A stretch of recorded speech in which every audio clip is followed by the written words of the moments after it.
Hi students, मैं सोनिया विद्या गुरु से current affairs का नया सेशन स्टार्ट करेंगे। ये नवंबर 2023 के करंट अफेयर्स हैं। सेशन में स्टार्ट कर रही हूँ। सेशन हिंदी मीडियम में आप देख पा रहे हो। सेशन समझ में आएगा तो लाइक कर दीजिएगा, शेयर करिए अपने फ्रेंड्स के साथ जो भी करंट अफेयर्स पढ़ना चाहते हैं, किसी भी कंपेटिटिव एग्जाम की तैयारी करेंगे, करंट अफेयर्स यहीं से आएगा। इंपॉर्टेंट सेशन है। चैनल को सब्सक्राइब नहीं किया है तो सब्सक्राइब पक्का कर लेना। अगर करोगे तो बेल आइकॉन जरूर प्रेस करना, इससे नोटिफिकेशंस आ जाएंगे सभी एग्जाम रेलेवेंट वीडियोस के जो हम लोग अपलोड करते हैं। मैं सेशन स्टार्ट कर रही हूँ। टाइम आपका बहुत ज़्यादा वेस्ट नहीं करूँगी। पहले क्वेश्चन से हम स्टार्ट करें। एक बार पहले टॉपिक देखिए क्या है, किसके अंडर हम क्वेश्चंस पढ़ रहे हैं। टॉपिक है लेटेस्ट अपॉइंटमेंट्स, जिसके अंदर देखिए पहला क्वेश्चन आ रहा है यूनाइटेड नेशन के एक्सटर्नल ऑडिटर्स पैनल में वाइस चेयरमैन जो हैं मुर्मू बन गए हैं। यहाँ पर हम अपनी राष्ट्रपति मुर्मू जी की बात नहीं कर रहे हैं, यहाँ पर हम अपने कंट्रोलर ऑडिटर जनरल की बात कर रहे हैं। जी हाँ, आपने इनकी पिक्चर पहले भी देखी है। गिरीश चंद्र मुर्मू इनका नाम है। यूनाइटेड नेशन के एक्सटर्नल ऑडिटर्स पैनल के वाइस चेयरमैन बन गए हैं। ठीक है, नेक्स्ट क्वेश्चन देखिए। Next, FICCI president. देखिए फिक्की प्रेसिडेंट इंपॉर्टेंट होता है। आपको थोड़ा सा ये पता होना चाहिए कि उन्हें पहले ही बहुत एस्टीम्ड पोजीशन पे होना पड़ता है, पहले ही बहुत अच्छे रैंक और अच्छी पोजीशन पे होना पड़ता है, तब जा करके आप फिक्की के प्रेसिडेंट बन सकते हैं। तो फिक्की के प्रेसिडेंट जो है नेक्स्ट अनीश शाह बनेंगे। तो आपसे इनका बैकग्राउंड पूछा जा सकता है। ये एमडी एंड सीईओ हैं महिंद्रा ग्रुप के। जी, तो पिक्चर भी देखिए, क्योंकि जो ये बड़े लोग हैं ये आपको बाद में बहुत जगह पे दिखने लग जाते हैं। जैसे गिरीश चंद्र मुर्मू, मैंने आपको उस समय भी पिक्चर दिखाई थी जब ये सीएजी के पद पर आए थे। अब आपको फिर बता दूं, ये सीएजी के पद पर होने के साथ हम बता रहे हैं आपको कि ये यूनाइटेड नेशन के एक्सटर्नल ऑडिटर पैनल जो लिस्ट है उसमें वाइस चेयरमैन बने हैं। ठीक है ना। तो आपने देखा क्वेश्चंस जो हैं सेम पर्सन कोई और भी चीज़ कर सकते हैं, कोई और भी रैंक होल्ड कर सकते हैं, इसीलिए पॉसिबिलिटी ये है कि इनके नाम याद रखने की कोशिश करिए। सौरव गांगुली को सारे जानते हैं, West Bengal's new brand ambassador Sourav Ganguly. जी, शाहरुख खान नहीं है, सौरव गांगुली है। अब तो याद रखिएगा, सौरव गांगुली को वेस्ट बंगाल ने अपना न्यू ब्रांड एम्बेसडर बनाया है। ये देख रहे हैं आप, बहुत फेमस क्रिकेटर हैं, आप जानते हैं, कोई इंट्रोडक्शन नहीं चाहिए इन्हें। अर्जेंटीना के नेक्स्ट प्रेसिडेंट, उन्होंने भी इकोनॉमिस्ट को चुना है अपना प्रेसिडेंट। आपने अर्जेंटीना की हालत देखी होगी, कुछ उनके बारे में सुना भी होगा, व्हाट दे वेंट थ्रू। अब यहाँ पर अर्जेंटीना ने जो नेक्स्ट प्रेसिडेंट चुने हैं वो जेवियर मिले हैं, फ्रीडम एडवांसेस पार्टी के हैं। ये याद रखिएगा। पार्टी का नाम भी बहुत इंपॉर्टेंट होता है, भरोसा रखिए, क्योंकि पार्टी का नाम याद आप रखेंगे आपके लिए इंपॉर्टेंट होगा। इकोनॉमिस्ट को अपना प्रेसिडेंट बनाया है अर्जेंटीना ने। तो अब आपको याद रखना है ये। अर्जेंटीना के अगले प्रेसिडेंट जो हैं जेवियर मिले, जो कि फ्रीडम एडवांसेस पार्टी के हैं। नेक्स्ट है Spain prime minister second term के लिए। एक्चुअल में स्पेन में पहले भी पेड्रो सांचेज जो है ये पहले ही, मतलब आप ये समझिए कि यही प्रधानमंत्री थे, अब इन्हें दोबारा प्रधानमंत्री चुन लिया गया है, पेड्रो सांचेज। देखिए, जब कभी कोई इलेक्ट होकर के चुन करके किसी देश में, चाहे वो दोबारा भी आ जाए, आपको पता होना चाहिए। कुछ को तो ये भी नहीं पता होगा कि ये पहले प्रधानमंत्री हैं, मतलब पहले भी रह चुके हैं। तो अगर नहीं पता है, दूसरे टर्म में कम से कम उनका नाम याद रख लीजिए। पेड्रो सांचेज नाम है इनका, स्पेनिश सोशलिस्ट वर्कर्स पार्टी के हैं ये, स्पेनिश सोशलिस्ट वर्कर्स पार्टी के हैं ये। रिवाइज करते हैं एक बार जो पढ़ा है। देखिए, लेटेस्ट अपॉइंटमेंट टॉपिक था यूनाइटेड नेशन के external auditors panel vice chairperson Girish Chandra Murmu. Next FICCI president Anish Shah होंगे, जो महिंद्रा ग्रुप के एमडी एंड सीईओ हैं। वेस्ट बंगाल के नए brand ambassador Sourav Ganguly. Argentina के नेक्स्ट प्रेसिडेंट जो है, नेक्स्ट राष्ट्रपति जो हैं वो जेवियर मिले बनेंगे, जो फ्रीडम एडवांसेस पार्टी के हैं। स्पेन के पीएम सेकेंड टर्म के लिए पेड्रो सांचेज दोबारा से। पार्टी का नाम बहुत ही रेलेवेंट लगता है, लेकिन भरोसा रखिए पार्टी का नाम ज़्यादा पूछा जाता है, क्योंकि रिप्रेजेंटेटिव का नाम, मतलब पीएम और प्रेसिडेंट का नाम, सारे के सारे चांसलर का नाम, ये सब अच्छे से याद कर लेते हैं, पार्टी भूल जाते हैं। तो पार्टी का नाम ज़रूर याद रखिए। इंडिया इन फोकस हमारा टॉपिक है। इंडिया मोबाइल कांग्रेस हुआ, प्रधानमंत्री कोई चीज़ इनॉग्रेट करने जाते हैं, आपके लिए वो क्वेश्चन आने की पॉसिबिलिटी और बढ़ जाती है। कोई टेलीकम्युनिकेशन इवेंट था, इतने बड़े लेवल का हो रहा था, इंडिया मोबाइल कांग्रेस है, 7वें नंबर का, न्यू दिल्ली में हो रहा था और ग्लोबल डिजिटल इनोवेशन इसका थीम था। आपने ये तो याद कर लिया 7वीं बार था, आपने ये भी याद कर लिया उसका वेन्यू न्यू दिल्ली था, लेकिन आपको उसका थीम याद नहीं था। तो आप किसी भी चीज़ को मिस नहीं कर सकते हो। जो इम्पॉर्टेंट चीज़ है आप ये समझिए, इसके ऊपर पूरी कहानी बनाई जा सकती है। इंडिया मोबाइल कांग्रेस, पूरा आपको टेलीकम्युनिकेशन के बारे में पूरा ज्ञान दे दिया जाएगा। 7वीं बार हो रहा था, लेकिन आपको उस सारी चीज़ में से जिस्ट जो था, क्रक्स जो था, इंपॉर्टेंट चीज़ जो निकालनी थी वो सिर्फ इतनी थी कि 7वीं बार इंडिया टेलीकम्युनिकेशन पे मोबाइल कांग्रेस होता हुआ, जिसको प्रधानमंत्री खुद इनॉग्रेट करते हुए, और दूसरी बात इंपॉर्टेंट ये कि न्यू दिल्ली में हो रहा था, तीसरी बात इंपॉर्टेंट ये ग्लोबल डिजिटल इनोवेशन इसका थीम था। इतनी बारीक सी जो डिटेल है ना 7वें नंबर वाली, ये भी इंपॉर्टेंट है, ये देख लीजिएगा, इसको भी क्लियरली लिखिएगा अपनी लैंग्वेज में। World food India held in new Delhi. तो वर्ल्ड फूड इंडिया जो है, अब आप ये समझिए कि दूसरी बार ऐसा कोई चीज़ ऑर्गेनाइज की गई। तो world food India new Delhi में ऑर्गेनाइज कराया गया, दूसरी बार हो रहा था ये। प्रोसेसिंग फॉर प्रोस्पेरिटी इसका थीम था, प्रोसेसिंग फॉर प्रोस्पेरिटी इसका थीम था। प्रोस्पेरिटी का मतलब ग्रोथ होता है, अगर आपको पता हो पहले से बहुत अच्छी बात है। तो ग्रोथ है, फ्लरिश करना है, थ्राइव करना है, अपलिफ्टमेंट होना है, मतलब आगे बढ़ने वाला, प्रगति करने वाला प्रोस्पेरिटी होता है। तो हमने क्या कहा, world food India processing for prosperity, processing for prosperity इसका थीम था। दूसरी बार हुआ न्यू दिल्ली में हुआ, world food India 2023। India international science जो था, मतलब आप ये समझिए कि हम ये बात फेस्टिवल की कर रहे हैं, इंडिया इंटरनेशनल साइंस फेस्टिवल, जो कि 9वीं बार हो रहा था। ठीक है, इंडिया इंटरनेशनल साइंस फेस्टिवल 9वीं बार हो रहा था, और मैं आपको बता दूं फरीदाबाद हरियाणा में हुआ। एक बार और, India international science 9th number का फेस्टिवल 2023 वाला फरीदाबाद हरियाणा में मनाया गया। वीज़ा फ्री ट्रैवल, देखिए आपने सुना थाईलैंड श्रीलंका ना, अब सबको पता चल गया। मतलब आप ये समझ लीजिए, क्वेश्चन तो इंपॉर्टेंट है, लेकिन बच्चे पहले ही सोशल मीडिया पे इतना सारा पढ़ लेते हैं, क्योंकि वीज़ा फ्री ट्रैवल पढ़ने में बड़ा मज़ा आता है हमें।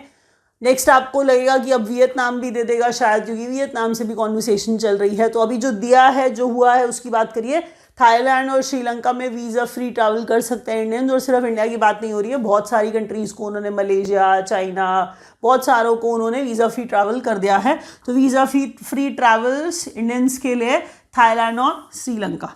ठीक है, 9th P20 समिट है, थीम इसका parliaments for one earth, parliaments for one family, parliaments for one future. ठीक है, तो पार्लियामेंट्स की बात हो रही है, पार्लियामेंट्स की बात हो रही है, 9th P20 समिट है, पार्लियामेंट्स की बात हो रही है, पार्लियामेंट्स का समिट हो रहा है for one earth, one family, one future. एक बार रिवाइज करते हैं जल्दी से। India mobile conference, India mobile Congress, ठीक है ना। तो आप इंडिया मोबाइल कांग्रेस जो है वो 7वीं बार हो रहा था, ये याद रखिए। न्यू दिल्ली में हुआ, ये याद रखिए। ग्लोबल डिजिटल इनोवेशन इसका थीम था, ये भी याद रखिए। वर्ल्ड फूड इंडिया दूसरी बार हो रहा था, प्रोसेसिंग फॉर प्रोस्पेरिटी इसका थीम था। इंडिया इंटरनेशनल साइंस फेस्टिवल 9वीं बार फरीदाबाद हरियाणा में मनाया गया। वीज़ा फ्री ट्रैवल थाईलैंड ने और श्रीलंका ने करा इंडियंस के लिए। P20 समिट है, थीम इसका parliaments for one earth, parliaments for one family, parliaments for one future. ये P20 समिट 9वीं बार हो रहा था। फिर बोल रही हूँ, इतनी बारीक सी डिटेल भी इम्पॉर्टेंट होती है, इतनी बारीक सी डिटेल भी इम्पॉर्टेंट होती है, याद रखिएगा। तो इंडिया इन फोकस है। नेक्स्ट देखिए, अवार्ड्स एंड प्राइजेस है। अवार्ड्स एंड प्राइजेस में मिस यूनिवर्स के टाइटल से स्टार्ट करते हैं। तो मिस यूनिवर्स के टाइटल में 2023 वाला 72वीं बार 72nd टाइम जो था वो एल साल्वाडोर में हो रहा था। एल साल्वाडोर कंट्री है, अगर आप ना जानते हो तो। वेन्यू क्या था? El Salvador. क्या था? एल साल्वाडोर कंट्री का नाम है, जहाँ पर मिस यूनिवर्स 23 का पैजेंट जो है वो ऑर्गेनाइज कंडक्ट कराया इस कंट्री ने। 72nd टाइम हो रहा था। अब आपको बताऊं विनर कौन रहा। विनर जो रहा वो था ये नाम पढ़िए ध्यान से, शेनिस पैलेसियो निकारागुआ की हैं।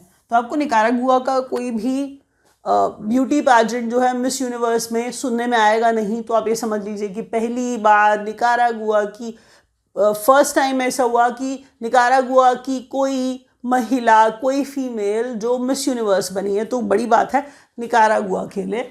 नाम है इनका शेनिस पैलेसियो, शेनिस पैलेसियो इनका नाम है। अब इसमें आपको ये याद रखना है कि थाईलैंड में जो थाईलैंड की तरफ से मिस थाईलैंड गई थी या फिर जो ऑस्ट्रेलिया की तरफ से गई थी, वो फर्स्ट और सेकंड नंबर पे सब जो था वो रिस्पेक्टिवली नंबर पे रही। एक बार इनका नाम पढ़िए। फर्स्ट रनर अप जो है वो एंटोनियो पोर्सेलिट, एंटोनियो पोर्सेलिट जो थाईलैंड की है, ये फर्स्ट रनर अप रही। सेकंड रनर अप जो है वो मुरा विल्सन जो ऑस्ट्रेलिया की हैं। तो आप ये जानते होंगे कि जब मिस यूनिवर्स का पैजेंट होता है तो देश अपने अपने रिप्रेजेंटेटिव्स को, अपनी ब्यूटी क्वींस को भेजते हैं, मतलब those who have actually fought the competition में जो विजयी रहे, आगे बढ़ गए। तो मिस यूनिवर्स के लिए टाइटल के लिए मिस थाईलैंड, मिस ऑस्ट्रेलिया, इसी तरह से हमने कहा मिस निकारागुआ। तो ये गए पार्टिसिपेट करने के लिए, जिसमें मिस निकारागुआ जो थी वो मिस यूनिवर्स बन गई, पहली बार ऐसा हुआ। नाम इनका है शेनिस पैलेसियो।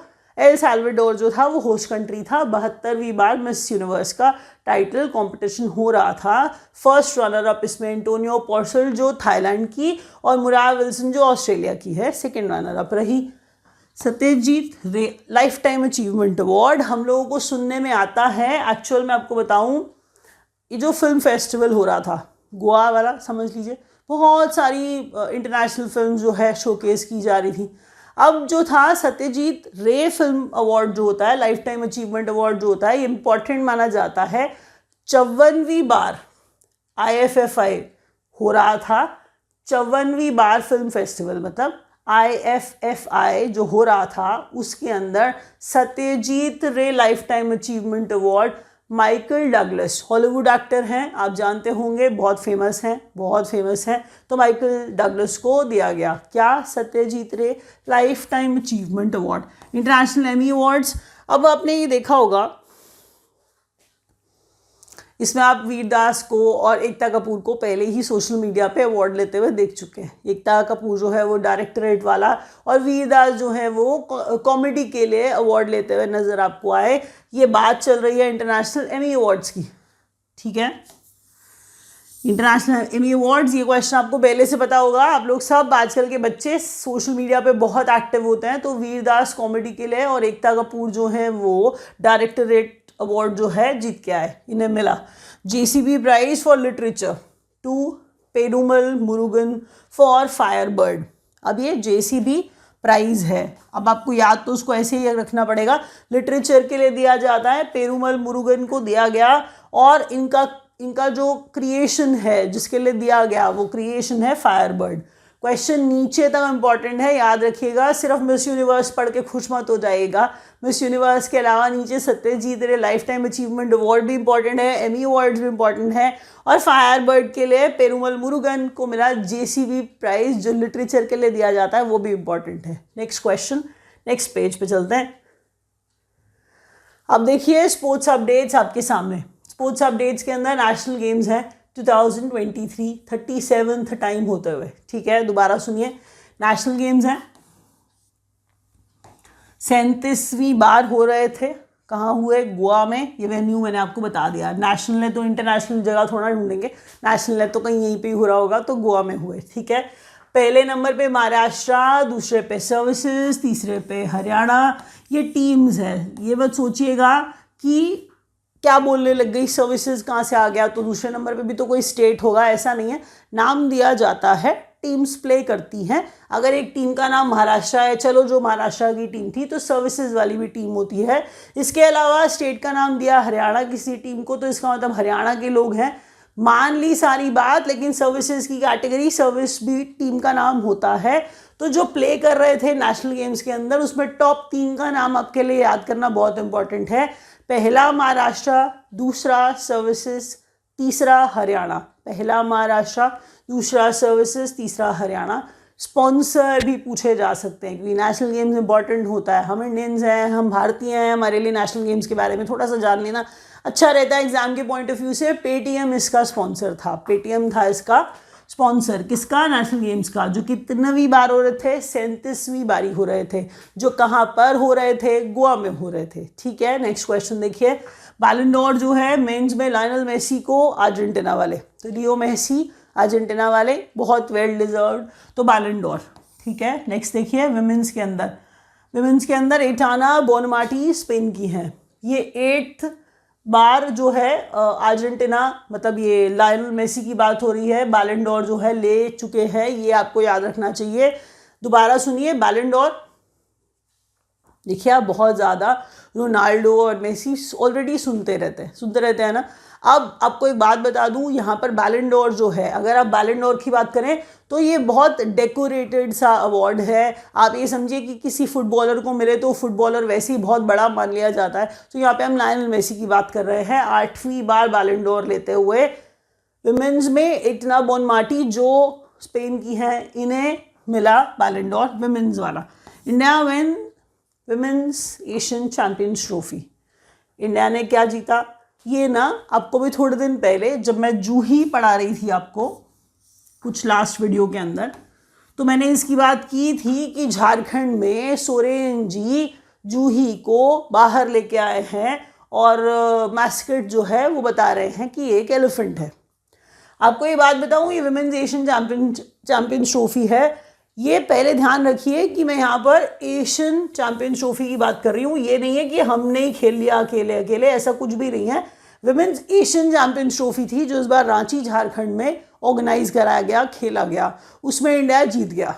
बड़ी बात है ना, तो उसमें इंडिया जीत गया। तो हॉकी की बात हो रही है, 7वीं बार हो रहा था, 7वें नंबर का था, इंडिया में नहीं 7वीं बार हो रहा था, 7वीं बार हो रहा था, और इंडिया ने जापान को हराया है, रांची झारखंड में हो रहा था। दोबारा बोल रही हूँ, सुन लो, रांची झारखंड में विमेंस एशियन चैंपियनशिप हॉकी वाली हो रही थी, ये 7वें नंबर की थी, जिसमें इंडिया जापान को हरा करके जीत गया। नेक्स्ट क्वेश्चन देखिए, फीफा वर्ल्ड कप 2034 के लिए होस्ट रहेगा सऊदी अरेबिया। ठीक है, तो 2034 के लिए सऊदी अरेबिया होस्ट रहेगा, प्लीज याद कर लो। आदू का ऐसा है 2034 तक हमें क्या पता क्या होने वाला है, मत तो याद करो, फिर ऐसा नहीं होता है। कुछ अगर डिसाइडेड है, न्यूज़ में आ जाता है, तो आपको याद रखना पड़ता है, क्वेश्चन ऐसा पूछ लिया जाता है कि वो प्री प्लान्ड होती है, कुछ चीज़ें एडवांस में डिसाइड कर लेते हैं। तो 2034 में सऊदी अरेबिया जो होगा वो फीफा का वर्ल्ड कप होस्ट करेगा। Germany Sultan of Johar cup, Germany ने जीता Sultan of Johar cup beating Australia, और ये मलेशिया में हो रहा था। दोबारा सुन लीजिए, जर्मनी ने ऑस्ट्रेलिया को हराया है। ठीक है, जर्मनी ने ऑस्ट्रेलिया को हराया है, सुल्तान ऑफ जौहर कप जीत लिया है, और हो कहाँ रहा था? मलेशिया में। ठीक है, मलेशिया में जर्मनी ने हराया किसको? ऑस्ट्रेलिया को, सुल्तान ऑफ जौहर कप जीत लिया। ठीक है, Germany win Sultan of Johar cup 2023 by beating Australia, और ये कहाँ हो रहा था? मलेशिया में। एक बार रिवाइज करते हैं, नेशनल गेम्स 37वें नंबर वाले गोवा में हो रहे थे, पहले नंबर पे महाराष्ट्र, दूसरे पे सर्विसेज, तीसरे पे हरियाणा, पेटीएम इसका स्पॉन्सर था। लायनल मेसी बैलन डोर 8वीं बार, और उसके बाद में विमेंस वाला बैलन डोर एतना बोनमाटी को जो स्पेन की हैं। इंडिया ने विमेंस एशियन चैंपियंस ट्रॉफी जीती जापान को हरा के, रांची झारखंड में विमेंस एशियन चैंपियंस ट्रॉफी। 7वीं बार हॉकी की बात हो रही है। फीफा वर्ल्ड कप जो है होस्ट इसका 2034 के लिए सऊदी अरेबिया रहेगा। जर्मनी ने ऑस्ट्रेलिया को हराया, मलेशिया में क्या जीता? Sultan of Johar cup. Next question देखिए, डिफेंस न्यूज, ऑस्ट्रा हिंद। अब ऑस्ट्रेलिया और इंडिया तो है ही है, समझ गए ना? तो ये देख लीजिए, तो ऑस्ट्रेलिया है, इंडिया है। ठीक है, ऑस्ट्रेलिया है, इंडिया है, तो ऑस्ट्रा हिंद। तो हमने क्या कहा? जॉइंट आर्मी एक्सरसाइज है। सिर्फ इतना नहीं पूछा जाता है कि किस कहाँ पे हुई, कितने नंबर की थी, वो ये भी पूछ लेते हैं कि कौन कौन पार्टिसिपेंट था, नहीं, वो ये पूछ लेते हैं किस तरह की एक्सरसाइज थी। तो जब ये लिख लिया जाए कि ये एक आर्मी एक्सरसाइज थी, तो आपको इतनी भी बात पता होनी चाहिए। रिपीट करती हूँ मैं, ऑस्ट्रा हिंद जो है 2023 वाली army exercise, joint army exercise दूसरी बार हो रही थी पर्थ ऑस्ट्रेलिया में, इसे ऑर्गेनाइज कराया गया। मित्र शक्ति जो है 2023 वाली 9वें बार हो रही थी। मित्र शक्ति 2023 वाली 9वीं बार हो रही थी। मिलिट्री एक्सरसाइज है, ये भी याद रखना है, और इंडिया और श्रीलंका के बीच में हो रही थी। ये ऑन द जगह है पुणे में, ठीक है, ऑन द जगह है पुणे में, जहाँ पर इंडिया और श्रीलंका के बीच में एक मिलिट्री एक्सरसाइज हो रही थी जो 9वीं बार हो रही थी, जिसका नाम मित्र शक्ति है। नेक्स्ट क्वेश्चन देखिए, वज्र प्रहार 2023 वाली 14वीं बार हो रही थी। Exercise between आर्मीज of India, आर्मीज of USA, Umroi Meghalaya में इसे कंडक्ट कराया गया। एक बार और सुनिए ध्यान से, वज्र प्रहार एक्सरसाइज का नाम है, ठीक है, 14वीं बार हो रही थी, यूएसए और इंडिया के बीच में थी और इसका वेन्यू उमरोई मेघालय था। नेक्स्ट है बोंगो सागर। बोंगो सागर 2023 चौथी बार। कॉरपैट कोऑर्डिनेटेड पेट्रोल, कोऑर्डिनेटेड पेट्रोल 5वीं बार, ठीक है, दोबारा सुनिए, बोंगो सागर 2023 चौथी बार और कॉरपैट 5वीं बार, नेवीज ऑफ इंडिया और बांग्लादेश के बीच में बे ऑफ बंगाल में, ठीक है, समझ गए। दोबारा सुनिए, दो, एक तो सिर्फ कोऑर्डिनेटेड पेट्रोल है 5वें नंबर का 5वीं बार, बोंगो सागर चौथी बार 2023 एक्सरसाइज किसके बीच में, इंडिया और बांग्लादेश के बीच में, इंडिया और बांग्लादेश की नेवीज के बीच में बे ऑफ बंगाल में कंडक्ट कराया गया। Zorawar India's indigenous light tank, Zorawar खुद ने इंडिया ने बनाया, इंडिजिनस है, लाइट टैंक है, light in the sense light in weight, for high altitude, developed by DRDO and Larsen and Toubro. दोबारा, जोरावर क्या है, DRDO और LNT का हम कह रहे हैं, मतलब डेवलप्ड है, और है क्या, लाइट टैंक है, इंडिया का बनाया हुआ लाइट टैंक है, light tank for high altitude. High altitude का मतलब ऊंचाइयों के लिए बनाया हुआ, हाई ऑल्टीट्यूड ऊंचाइयों के लिए बनाया क्या, जोरावर। नाम बड़ा पावरफुल है, आपने जोरावर सुना है हिंदी मूवीज के अंदर, तो सुन लीजिए और खुश रहिए। Defence news, Austra Hind joint army exercise Perth Australia में, तो ऑस्ट्रेलिया और इंडिया के बीच में दूसरी बार हो रही थी। मित्र शक्ति ऑन पुणे में मिलिट्री एक्सरसाइज है, इंडिया और श्रीलंका के बीच में 9वीं बार, मित्र शक्ति 9वीं बार। वज्र प्रहार 14वीं बार, इंडिया और यूएसए के बीच में उमरोई मेघालय में। बोंगो सागर और कॉरपैट बे ऑफ बंगाल में, इंडिया और बांग्लादेश के बीच में नेवल एक्सरसाइज है। जोरावर क्या है, light tank for high altitude, LNT ने बनाया और DRDO ने बनाया, ठीक है। नेक्स्ट क्वेश्चन देखिए, अब आ गए इंपॉर्टेंट डेज एंड डेट्स, तो ये इंपॉर्टेंट क्वेश्चन है, ध्यान से देखिएगा। वर्ल्ड सुनामी अवेयरनेस डे, तो सुनामी डे नहीं मना सकते हैं, सुनामी नहीं मचानी है, सुनामी के लिए अवेयरनेस मचानी है, तो इसलिए world tsunami awareness day. Theme इसका fighting inequality for a resilient future, fighting inequality for a resilient future. तो दी तो बड़ी अच्छी और स्टाइलिश सी थीम है, याद करने की कोशिश करिए कि इनइक्वालिटी को फाइट कर रहे हैं रेजिलियंट फ्यूचर के लिए। वर्ल्ड चिल्ड्रंस डे 20 नवंबर को, 14 नवंबर को हमारे नेहरू जी वाला हमारा चिल्ड्रंस डे है, वो नहीं बात कर रहे हैं हम। महीना सेम है, फॉर्चुनेटली थोड़ा ऐसा इंसिडेंट देखिए, मतलब कोइंसिडेंस है कि वर्ल्ड चिल्ड्रंस डे जो है नवंबर में ही मनाया जाता है, लेकिन ये वर्ल्ड है 20 नवंबर को। थीम इसका for every child every right, for every child every right, for every child every right, 20 नवंबर को वर्ल्ड चिल्ड्रंस डे। नेक्स्ट देखिए, नेशनल आयुर्वेदा डे 2023, धन्वंतरी जयंती, मतलब नेशनल आयुर्वेदा डे आप इसको बोलिए या फिर धन्वंतरी जयंती बोलिए, एक ही बात आप कर रहे हैं। 10 नवंबर को ऑब्जर्व किया जाता है इसको। थीम इसका Ayurveda for one health, Ayurveda for one health. Tagline जो था इसका वो भी पूछा जा सकता है, क्योंकि it is about our country, तो वो क्वेश्चन और इम्पॉर्टेंट हो जाएगा। वर्ल्ड आयुर्वेदा डे नहीं है, ये नेशनल आयुर्वेदा डे है, तभी धन्वंतरी जयंती भी बोल रही हूँ मैं उसको। 10 नवंबर को आयुर्वेदा फॉर वन हेल्थ, और साथ ही साथ टैगलाइन इसका Ayurveda for everyone every day, इसका थीम।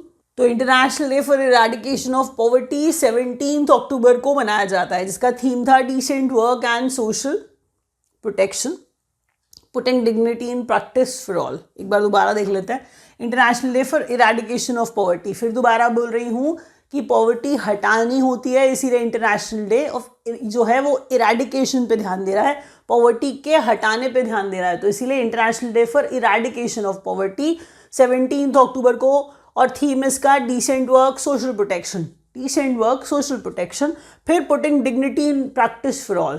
तो ये थीम है, थोड़ा लंबा सा है, टाइम लग जाएगा याद करने में। इंपॉर्टेंट डेज एंड डेट्स में वर्ल्ड सुनामी अवेयरनेस डे 5 नवंबर को, वर्ल्ड चिल्ड्रंस डे 20 नवंबर को, नेशनल आयुर्वेदा डे 10 नवंबर को, international day for eradication of poverty 17 अक्टूबर को मनाया गया। और इसी के साथ हम कर रहे हैं इस वीडियो को ख़त्म। आपको अच्छा लगा है तो मैं उम्मीद कर रही हूँ आपने लाइक का बटन दबा दिया होगा। आप हमारे से कोर्स लेना चाहते हैं, आप हमें ज्वाइन करना चाहते हैं तो नंबर्स नीचे दिए गए हैं, आप ज्वाइन कर सकते हैं। हमारे पास हर मीडियम का बैच है।